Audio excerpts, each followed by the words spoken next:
everyone, my name is Jen and welcome to the Book Refuge, and I am so excited to do this video. So, a little bit of backstory. I've seen these videos before. I've actually made one of these videos before. It was a long time ago.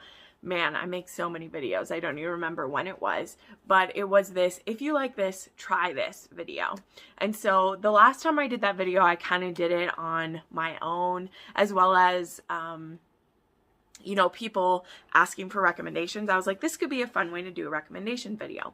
So what I did this time is I put on my YouTube community tab as well as on Instagram, and I asked everyone to give me a book that they know I have read, and then for something that's like it. Now, I didn't word this exactly perfectly because it's hard to word it. Like, I didn't just want people to give me those recommendations, because that's what a couple people did at the beginning when I didn't explain myself right and I actually needed to fix it. So like, they were giving me a recommendation of a book I've read and telling me to try this one, which actually is a really cute idea, and I will maybe do an opposite of this where like I list my favorite books and ask you guys to give me recommendations based on those. I think that could be kind of fun. But I ended up getting so many of these. Like, I got a ton on Instagram and I got a ton on my YouTube page. So what I decided to do is there's going to be multiples of these. So this is a part 1, and this is going to be contemporary and like dark romance recs, okay? So I have 10 of these that are mostly contemporary. I'll tell you what I mean in a minute. And so I've been collecting these over the past few days, and then I just made first a list of all the books you guys mentioned, and then I went through my Goodreads and like matched books up. So here's the thing, I'm only going to do a 1-for-1 recommendation, so I'm really sorry if like I recommend one to you that like you've already read it, but there's just so many of them. I can't please everybody. So hopefully this is a cute idea, and hopefully there's something in here for you that you will like. But I'm going to go through 10. It was fun because a lot of these were on like my favorite books, you know, because you guys have seen that recently. And so you were like, give us one for this. And the one I'm most excited about, and we're actually going to start with, because there was a couple of the books that people asked for books like them. And I was like, yeah, if you can find a book like that, I want it too. Specifically, a couple of my friends all asked, like, because I was keeping a tally of like the books and like how many times they came up, and a couple that came up many times was A Heart of Blood and Ashes. I had that asked about 5 times, and I was laughing, and I said to Crystal, who tongue-in-cheek was like, I want a book like Heart of Blood and Ashes, and I was like, Crystal, hun, if you can find a book like Heart of Blood and Ashes, that'd be great, because I haven't found one. Like, that's why that book is so high up for me, is I never read anything like it. And that's the case with a lot of these, because a lot of my favorite books, they're my favorite book because the author did something different that I'd never seen before. And so that's what like caught me, right? We're going to do our best, because I think that I did pretty good for some of these. And for some of them, again, I think for some of them, you might already have read these, but I'm not perfection, you know. That's what Goodreads lists are for. These are all going to be books that I've read, both of them, and they remind me of each other. So we're going to start with the one that's the biggie, and the one that finally, because I wanted to find a book like this book so bad. And this is where I said this is a contemporary recommendations, but the first book is actually a historical. So the book, the number 1, because I kept track that I had 6 people out of however many ask for a book like that, is Sea of Room by Pam Godwin. This is on my top 10 list. This is one of my favorite historicals I've read recently. This is a dark romance. It has some crazy elements in it. Hold on one second. And I have never read anything like this book. That's why it was so amazing. This is a self-published book. There are pirates. There's a badass female character in it. There is some non-con and dubious consent that happens in this book. And there is some blood and guts and some trigger warnings, okay? And so this was another one of those that I was going to be like, this is like Heart of Blood and Ashes. I've never read a book like this book before. And then recently I'd seen this book just got released, and I can't remember whether I saw it on TikTok first or whether I saw it on someone's Instagram story, but I saw it come up in my recommended on Goodreads, and I was like, fuck yes, let me read it. And so I read this book last night, and it's what finally pushed me over the edge that I was like, I need to make this video. And that is The Devil in the Deep Blue Sea by Amelia Wilde. Okay? All right, guys. This is a contemporary pirate romance. This is part 1 in a series, so I want to set this out. This book just came out, books 2 and 3 aren't out yet. I know, I'm sorry, but it's so much like Sea of Ruin. If you've read and love Sea of Ruin, you're going to see exactly what I mean. I would not doubt if the author has read Pam Godwin. Like, I'm not saying she copied anything, because that I don't go around pointing fingers at that. I'm saying I feel like this author loves Pam Godwin.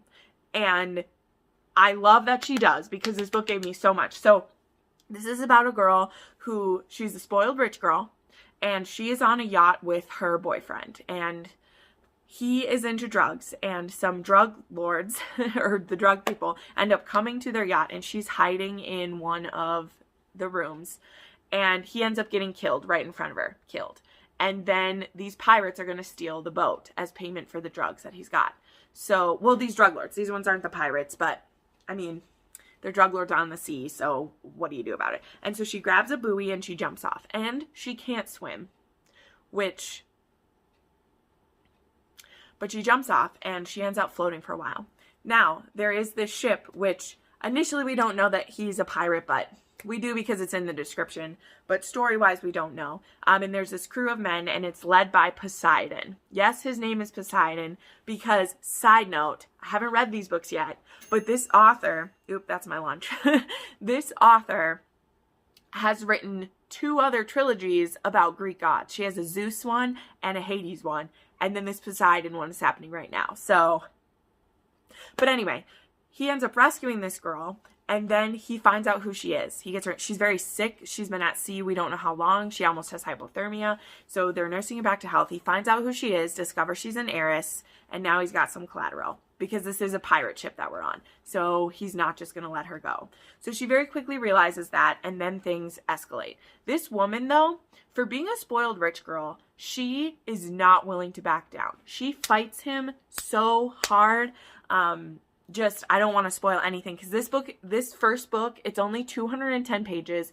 There is a cliffhanger. Like I said, I'm sorry this isn't normally what I'd recommend, but I loved this so much. I gave it 5 stars. I am on a high from this book. I'm going to go read the Hades series and the Zeus series like ASAP, because this author got me so excited. And there is, guys, there are so many elements. Oh, also, this is why I think this author has read Pam Godwin. There's a male character in here named Ashley Cutler, who's a Commodore. In Devil in the Deep Blue Sea, the woman's name is Ashley. So what are the coincidences that these 2 pirate novels have the same character name, and a lot of the elements? So, like, this guy isn't a guy of the crown or anything. He's a pirate, but the way that they interact, this sick, twisted pull that they have towards each other, is very much the dynamic of Ashley and Bennett. And I love this book. I devoured it. So I talked about this book enough. This is why I'm only doing 10 in this video, because I'm going to talk too much as it is. But you're going to, I understand if I want to wait till all 3 of them are out. I don't know where it's going. But the cliffhanger on this one definitely still has the same trigger warnings as as Sea of Ruin does. So look them up. There's definitely some non-consensual things. There's some bondage play. There is some intense stuff happening. But that just made it even better for me, because I haven't read anything that's even touched Sea of Ruin. And it doesn't touch Sea of Ruin yet as a whole story. We'll have to see what the trilogy does. But I was gushing to some of my friends last night. I was like, guys, look what I just read. It was very exciting. Okay, we better move along, because I spent a lot of time talking about that one. The next one that I want to give a recommendation for is For Real by Alexis Hall. This is a wonderful BDSM male-male romance. It actually has a young dominant and an older submissive. The dominant is new to the game, and the submissive is kind of like the teacher / helper of this. Obviously, I could also recommend A Lesson in Blackmail by Katie Robichaud if you haven't read that yet. But that didn't evoke the same, like, emotion-wise. And I really was going for, like, the feel of this book, as well as I wanted to keep it gay. And so the trilogy I want to recommend, and I really recommend this trilogy as, like, a single book. And I think my friend Lynn, who originally recommended this to me too, would also say you just get all 3 of them. You can get them in like a pack even. I think they're in a pack on Kindle. But it's the Thomas Elkin trilogy by N.R. Walker. N.R. Walker writes mostly all male, I'm pretty sure. In this one, it doesn't have the BDSM element in it, but it has that sweetness between them. This is also an age gap male, and the younger male is his son's best friend, and he ends up working for his architect company, and they start pursuing each other. And it really is the younger man really pursuing his friend's dad in a lot of elements. I just feel the same emotional pull that I do with For Real, because this older man is a little more, he's not like so much submissive as he is unsure. Whereas this young man coming into his life is very confident in his sexuality, and he's not like, you know, still on the precipice of anything. Whereas our hero, our older gentleman, he, you know, had been married before because he has a son with this woman, and it was very hard when he came out, and still not everyone knows. And it's not like he's ashamed, he just doesn't know how to reorder his life. So I like how it compares with For Real because of that emotional pull of like, they have this deep connection, and it starts as like pure attraction.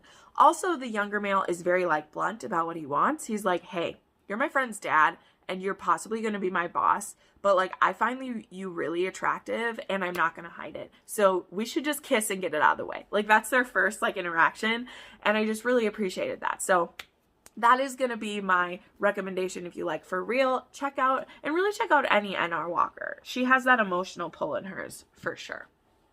Next up, we have Twisted Pride, or I had Bound by Honor. Lots of Cora Reilly was being recommended to me, okay? It was a thing.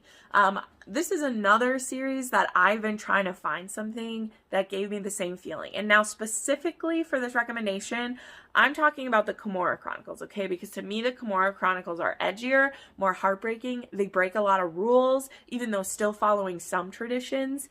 And the series that I want to recommend specifically for characters who remind me of like Nino and Remo, because a couple of the books, one of the characters really reminded me of Nino, and one of them really reminded me of Remo, and the dynamic he has, even to the point of like the captor-captive situation that we have, and trying to use the woman to get revenge against a family member. One of the books in the series directly like matches this for me.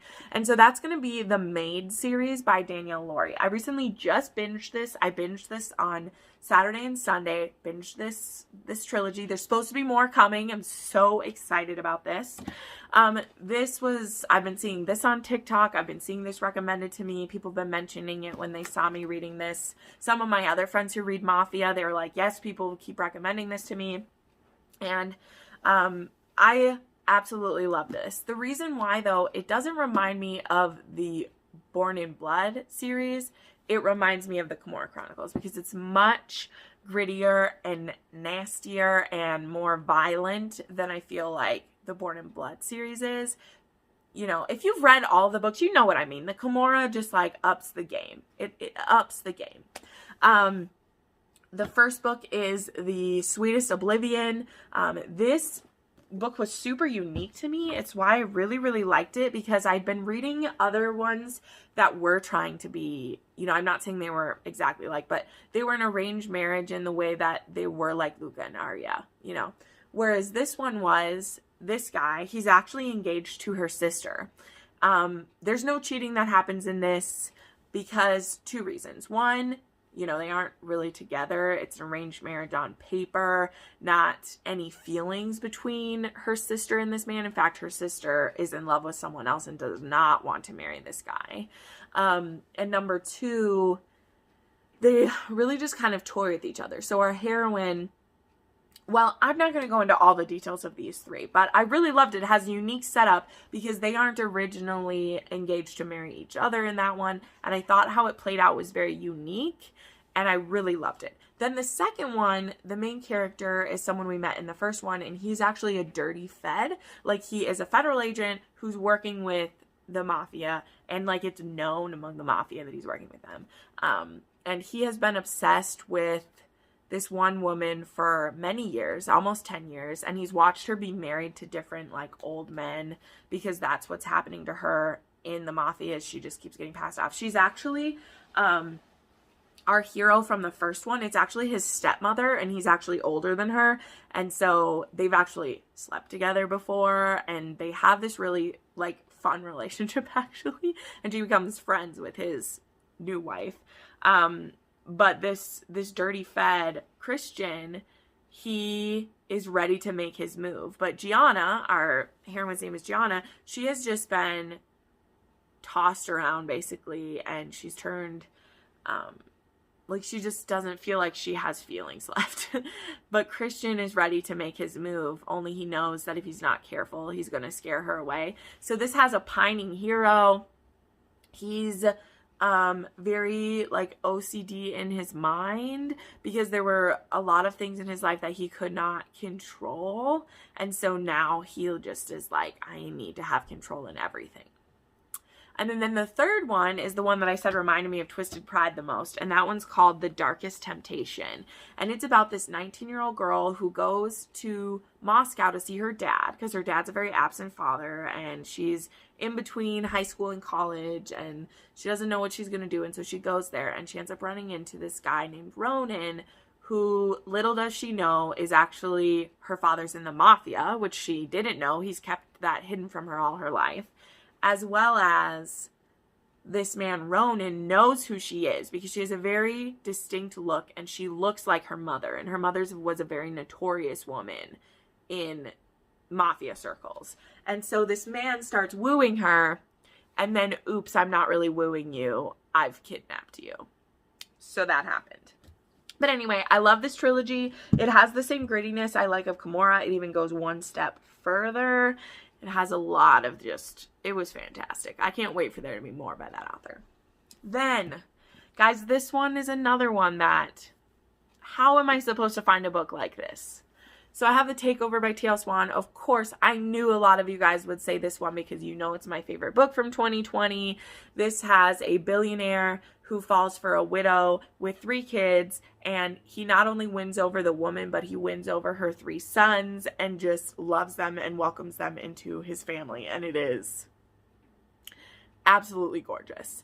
And so there are plenty of books that have widows, there are plenty of books that someone is becoming a step-parent, but there just isn't anything that made me feel quite like TL Swan. But I did find one that I feel like, if you like the tropes of this, if you like the single mom with kids, where the kids become, you know, as important to the relationship as everyone else, I want to recommend a book by Corinne Michaels that's actually called One Last Time. So this isn't a widow, it's a woman who's a divorcee, who has 2 kids, and I just remember this one has a lot of elements of rom-com in it, as well as some gut-wrenching things. There are some misunderstandings that are kind of frustrating, and where The Takeover is just my perfect book, guys. It's my perfect book.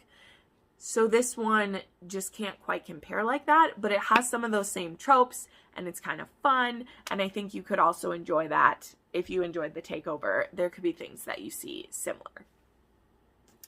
Next, another one. This one's a little bit easier because I have read a few psychopaths. They're just, nobody's like Carter Mahoney, okay? And the one I'm about to recommend, I think most of you know already because I have said it before, but I'm putting it in video format so that it's a real life thing.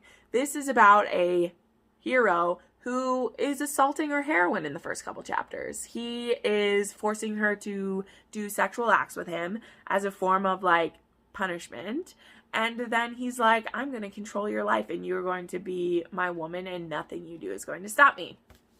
It's pretty intense. It's a bit crazy. A book I read that is similar to this is Truly by Carmel Rhodes. This one has a lot of the, like, sexual elements are the same, but something that might be better, that some of you might like better than Untouchable. Carter never really changes who he is at all. He doesn't really adapt. It's the heroine who has to adapt to him. Whereas in Truly, I think Noah is the hero. Noah actually, like, works out some of his issues and does grow a little bit. So maybe you would like that more than you like Untouchable. But one of the things I love about Carter Mahoney in the specific case of that book is just that he gives no fucks, and it's like you're either here or you're not, and like you will be what he wants you to be, which is jacked up, but I love it. Then we have a bit of a lighter one. I thought I'd mix in where the lighter ones are. Someone wanted another book like Make Me Yours by Melanie Harlow. They wanted a single dad romance with like friends to lovers situation. That was what they specifically were asking for. And so one that I wanted to recommend is Stay by Sarina, Bowen, and Elle Kennedy. This is kind of continuing off of like where Him and Us was at. It actually has Westmeat in this book some because this is a player, I think, on their team.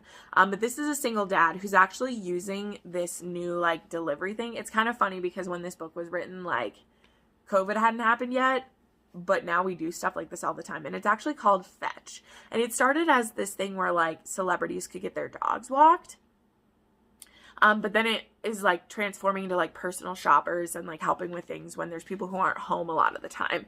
And so this woman, she co-owns this business with her ex-husband, and she becomes kind of the like go-to helper for this one NFL player.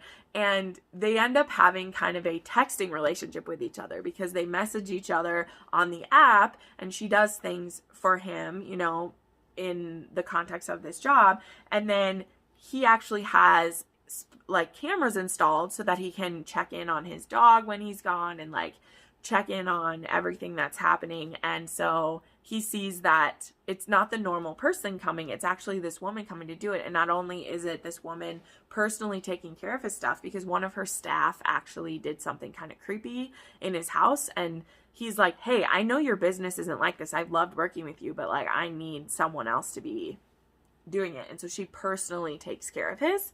And so it starts as friends because they have like a messaging relationship with each other. And like she knows who he is because she knows who the contract that her company has it with, but like he doesn't know who she is. But then he's able to kind of stalk her via his cameras. But honestly, it's not a creepy way. He's looking out for his house, and she's there feeding the dog or cleaning something or whatever. And so once he's back in town, he ends up asking her on a date, and it's really, really cute. And he's a single dad. He has twin girls. And so it kind of reminded me of Make Me Yours in that way. They were lifelong like friends to lovers, but it's the same vibe. Stay is a really cute book. I really like it. Then there is Sordid by Jade West. This is a captor-captive mafia book where this man kind of manipulates this woman into sex, and it's a like dubious consent at best because she's into what's happening this first time, but in her mind she's like, this was rape. And I mean, honestly, in that first situation it could have went either way, but what happens after that is definitely rape because the man kidnaps her and decides to train her to be his perfect slave, because otherwise he's going to have to murder her, because if his family finds out that she knows something about them, they'll murder her. A book I'm currently reading this book, but I'm almost done with it, and I know I'm going to love it, and so I wanted to recommend it to you. And it's Unholy Union by Natasha Knight. And so this is actually about a girl that when she's 8 years old, her father is a traitor, and he gets killed. And to save his daughter from being killed, the father like signs her over in an arranged marriage to the son of the guy, who he's already like 8 years older than her. So he's an adult when she's 8 years old. Nothing happens here. She doesn't even know about this contract but every year on her birthday, she gets sent a dried rose with like a countdown, and she doesn't know what this means because her family members don't tell her that when she's 18 she is going to marry this man and become his prisoner, basically. So the ways that it reminds me of Sordid is that she has to be his captive, and there is some crazy shit that goes down in this one because she just will not go quietly. It's like she has nothing to lose. Her father's already dead. She finds out that her family, by not telling her this or helping her prepare, they really kind of like betrayed her. And I think part of it was they didn't want her to run beforehand, is what the vibe that I get. So her family really like served her up to him in this way. This is dark, dark, dark. There is some stuff in it that reminds me of Sordid, with like tying her to the bed so she can't go. Clothes are a privilege type of thing. So it's definitely dark, dark, dark. But it reminds me of Sordid in those ways. Then we have a couple other dark ones. This one I'll talk about pretty quickly as well, because I think most people know about this. But if you love Born Darkly by Trisha Wolfe, this is actually about a psychologist at a prison who analyzes serial killers, and she ends up falling for one. Maybe this one was big on BookTube a little while ago. And then the one that's the most like it, I actually read for Taboo Book Club, and that is Whispers in the Dark by Letisha Newton. And this book is actually about a girl who's kidnapped by this serial killer, and she is his slave. And then he has a son there with him who really wants this girl to be his. But the father's like, you're too weak. Like, you actually love her. You can't love this slave. You need to treat her like a slave.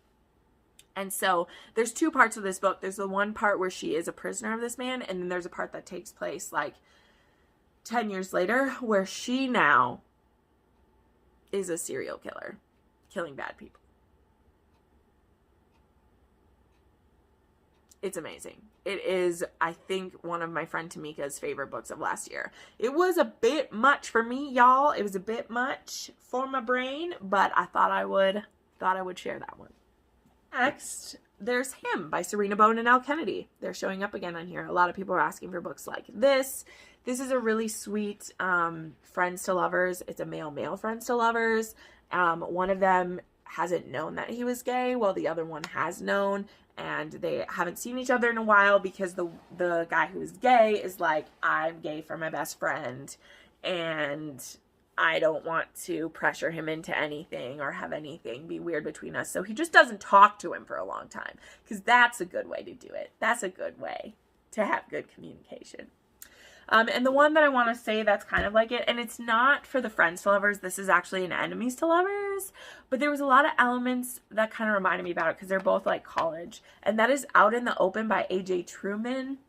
And this is actually an enemies to lovers, but it was also really sweet at the same time. So, yeah. It's these two guys in college, and they end up being like group partners for something. And the one dude who is a jock is like super attracted to this guy, but he's not out or anything. And they just start like messing around with each other. And then it becomes clear that like this isn't messing around anymore. There's actually something going on between us. And then the last recommendation for this one is if you like Long Shot. This one came up a few times. This book is about a woman who is being domestically abused by her partner. He's a very manipulative and controlling man. He tries to control every aspect of her life, but he starts out as sweet and loving and becomes very controlling.